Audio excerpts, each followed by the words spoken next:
All right, here we are. Each week we like to break down stories from the three levels of government with our friend and CTV's political commentator, Scott Reid, joining us live. Scott, good to see you as always. Good to see you guys. All right. I'm very pumped. Yeah, so there's a lot happening here at 299 Queen, but also politically that we got to talk about. Let's start at the federal level this week because I think it's interesting. You know, Bank of Canada looking potentially another interest rate cut tomorrow. Is there going to be any political help here? Yeah, and you know, to help us put this in perspective, given that Ryan Reynolds and Hugh Jackman are going to be here in the parking lot later today, being interviewed on E-Talk, I was thinking, you know, maybe we could get the assistance of Wolverine to help us break down this segment. So I think what you're going to see later this week, tomorrow on Wednesday, I think you are going to see the Bank of Canada slash interest rates. Oh, that's cool. I'm not screwing around here, Dixon, okay? Bub. My name's Logan. You can call me Wolverine. But here's the sad news. I'm going to have to retract those claws because it will not bring a bunch of political relief for the federal government. Interest rates are going to fall, but we have what we call the lag effect, both in the economics and in politics, unfortunately. So for the Liberals, who are hoping, well, God, you know, this will be the second interest rate cut this year. Now economists are suggesting probably going to be at least a third before the end of the calendar year. That's great.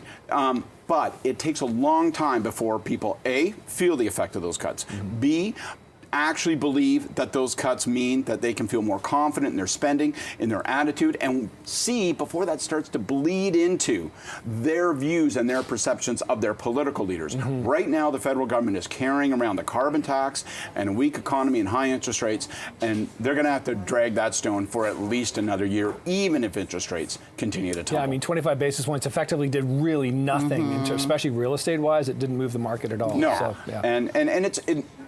What's interesting is, politically, I will tell you that it's going to take a year, 2 years before any of that bleeds through.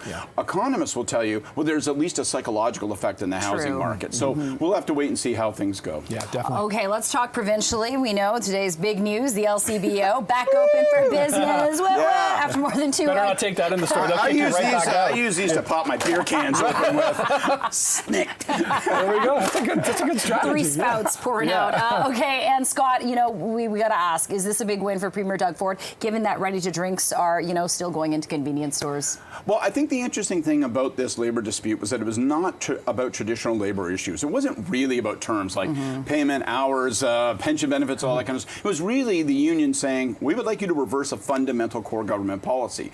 And the government did not back down. I don't think it's a win for Ford in the sense that people go, well, see, the strike happened, nobody really noticed, and they haven't had to back down in terms of their policy. Because you do see a bunch of bars and restaurants who are starting to get pretty white-knuckled, which is one of the reasons I think we saw a settlement. But I do think for Ford, you know, he can proceed on his plan, he can proceed on his program, but I do think there are some voters out there, not many, but a few, who are like, okay, we know you were committed to beer and booze. What else, man? What else is in your bag of tricks? So we'll see from here on in. But if I was the premier, I don't think I'd be doing a victory lap. I think this is something that he got through, not something that has been a big victory. Okay, interesting. And it's interesting to see the stores stocked with the RTDs and the 30 packs of beer, right? It's a real contrast. It feels like going into an American store almost, right? It's got that vibe with all that plethora of supply right now. In the meantime, let's switch to this. And I'm afraid to say strong mayor because I feel like, you know, we're going to get Wolverine again with the strength of Wolverine. But the strong mayor powers have been in effect for about a year right now. Generally, most mayors have kind of stayed away from it. Some have cautiously used it. So what's your take on where we are a year into this strong mayor era, shall we say? I feel like this thing is building to the point where there will be some kind of obligatory review. I think it could be, it's not going to be a huge vote driver, but I think in the next election you may see a debate about how and whether these should be used, or there should be some kind of review of the ambit of the strong mayor powers. And I say that mainly because of Carolyn Parish in Mississauga. You know, if you look at most of the mayors around the province have said, you know, I feel a bit uncomfortable. I'm not going to cram this down the throat of my council. I'm going to, you know, move carefully. A few mayors, Andrea Horvath is an example in Hamilton, has used them for what people talked about they might be used for, to force through a change with respect to housing and affordable housing. Bonnie Crombie, when she was still mayor of Mississauga, said, I don't care what council says, we're going to build 4-plexes. That's kind of how they were intended. But Carolyn Parish who said she would be very reluctant and would never really want to use those powers, immediately started dishing them out like she was Thanos, to stay with the Marvel thematic here.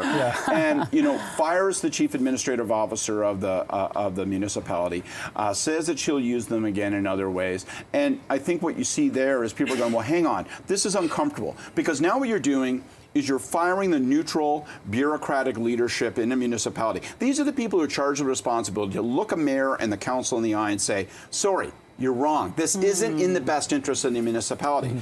And what you get, it isn't just a politicization of municipal politics.